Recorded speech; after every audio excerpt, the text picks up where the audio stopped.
जिन्होंने अपने हाथों से काटा अपना जख्मी पैर। इयान कार्डोजा भारतीय सेना के पहले शारीरिक रूप से अक्षम अफसर बने, जिन्होंने एक बटालियन और फिर एक ब्रिगेड को कमांड किया। इयान कार्डोजो भारतीय सेना से मेजर जनरल के पद से रिटायर हुए। इन्होंने साल 1971 में भारत पाकिस्तान की लड़ाई में अपने हाथों से काटी थी अपनी टांगें। इस समय वे दिल्ली में रहते हैं। 7 दिसंबर 1971 की घटना है। अटग्राम और गाजीपुर की लड़ाई में पाकिस्तानी सैनिकों को शिकस्त देने के बाद 5 गोरखा राइफल की 4ठी बटालियन के जवानों को आराम के लिए 4 दिन दिए गए थे, लेकिन फिर उनसे लड़ाई पर वापस आने के लिए कहा गया। वे जंगल के तालाब में नहाकर अपने कपड़े भर सुखाए ही थे कि ब्रिगेड मुख्यालय से कमांडिंग ऑफिसर लेफ्टिनेंट कर्नल हरोलीकर के लिए एक फ़ोन आया। उनको बताया गया कि उनकी बटालियन को एक और काम दे दिया गया है और उनको तुरंत आगे बढ़ना है। हरोलीकर ने ये कहकर इसका विरोध किया कि उनके जवान 4 दिनों से सोए नहीं हैं, उनको आराम की सख्त ज़रूरत है। ब्रिगेड कमांडर बंटी क्विन ने कहा, हैरी, क्या आप समझते हैं कि मैंने इसका विरोध नहीं किया होगा? लेकिन मेरी बात सुनी नहीं गई। इसके बाद युद्ध शुरू हुआ। यह युद्ध भी कम नाटकीय नहीं था। बीबीसी की एक गलत शब्द के प्रसारण ने भारतीय सैनिकों को नया विचार और पाकिस्तानी सैनिकों को झूठा, भ्रम लेकिन सही लगने वाला तथ्य दे दिया था। यह इस युद्ध की काफ़ी दिलचस्प कहानी है। इस युद्ध में भारत ने जीत हासिल की। पाकिस्तान को लग रहा था कि भारत का एक बटालियन नहीं बल्कि एक पूरी ब्रिगेड है। बाद में सरेंडर के बाद पता चला तो वे हैरान रह गए कि उनका सामना भारत की आधी बटालियन से था। लेकिन इस युद्ध में गोरखा बटालियन के 4 अफसर, 3 जेसीओ और 123 जवान मारे गए थे।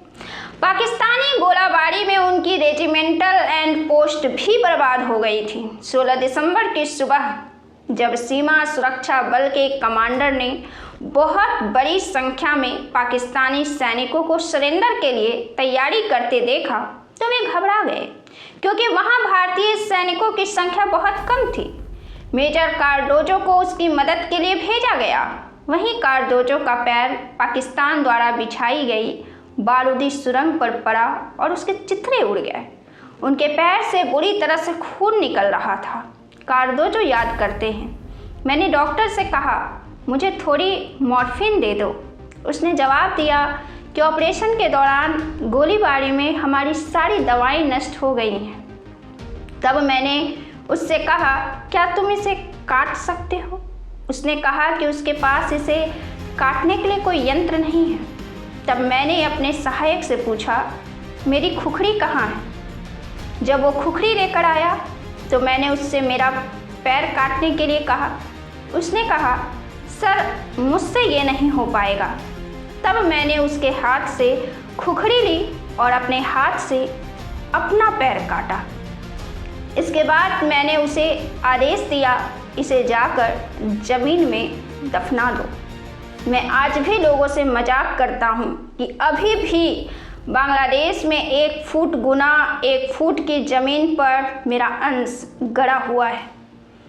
ऑपरेशन के दौरान पाकिस्तानियों का खून लेने से इनकार किया।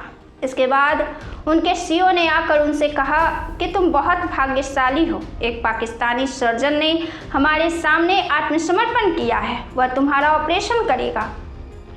कार्डोजो ने उस पाकिस्तानी सर्जन से ऑपरेशन करवाने से इनकार कर दिया और अनुरोध किया कि उन्हें किसी तरह हेलीकॉप्टर से भारत पहुंचाया जाए।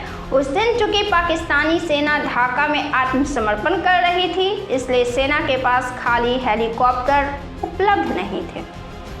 कार्डोजो के सीओ ने फिर कहा कि तुम पाकिस्तानी सर्जन से ऑपरेशन न करवाकर बहुत बड़ी बेवकूफ़ी कर रहे हो। कार्डोजो याद करते हैं, मैं बहुत मुश्किल से ऑपरेशन करने के लिए तैयार हुआ, लेकिन मैंने उनके सामने 2 शर्त रखी। नंबर 1, मुझे किसी पाकिस्तानी का खून नहीं चढ़ाया जाए और दूसरे ऑपरेशन के समय आप वहां मौजूद रहें। मेरी दोनों शर्तें मान ली गई और फिर मेरा ऑपरेशन किया गया। एक पाकिस्तानी सर्जन मेजर मोहम्मद बशीर ने मेरा ऑपरेशन किया। अगर वो इन पंक्तियों को पढ़ रहे हैं तो मैं उनका शुक्रिया अदा करना चाहूँगा। उन्होंने बहुत अच्छा काम किया। कारतूजों को पहले उड़ीसा में चंद्रनगर और फिर पुणे ले जाया गया, जहां उनको कृत्रिम पैर लगाए गए। इस समय वे दिल्ली में रहते हैं।